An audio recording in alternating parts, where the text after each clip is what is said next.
20 ஆண்டுகளுக்கு பின்னர் திண்டுக்கல் ரயிலடி சித்தி விநாயகர் திருக்கோவில் மகா கும்பாபிஷேக விழா நடைபெற்றது. பல்லாயிரக்கணக்கான பக்தர்கள் பங்கேற்று சுவாமி தரிசனம் செய்தனர். திண்டுக்கல் ரயில் நிலையம் அருகே உள்ளது சித்தி விநாயகர் திருக்கோவில். கடந்த 2005ஆம் ஆண்டு கும்பாபிஷேகம் நடைபெற்றது.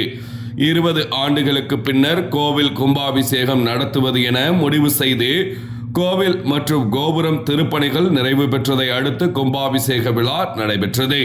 விழாவை முன்னிட்டு கடந்த 14ஆம் தேதி முதல் கால பூஜை ஆக விக்னேஸ்வர பூஜை, கணபதி ஹோமம், நவகிரக ஹோமம், தன பூஜை, வாஸ்து சாந்தி ரஷா பந்தனம், 4ஆம் கால பூஜையாக பூர்ணாகுதியுடன் சிவாச்சாரியார்களால் வேள்வி பூஜை நடைபெற்றது.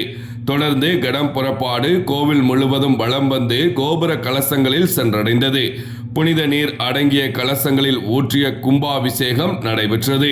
தொடர்ந்து ஸ்ரீ சித்தி விநாயகர் பரிவார தெய்வங்களான ஸ்ரீ கைலாசநாதர், ஸ்ரீ ஆனந்தவள்ளி, ஸ்ரீ தட்சிணாமூர்த்தி, ஸ்ரீ துர்க்கை, ஸ்ரீ ஆஞ்சநேயர், ஸ்ரீ தண்டாயுதபாணி, ஸ்ரீ சுப்பிரமணியர், நவகிரகம் மற்றும் ஸ்ரீ பைரவர் ஆகிய சுவாமிகளுக்கு கும்பாபிஷேகம் நடைபெற்றது.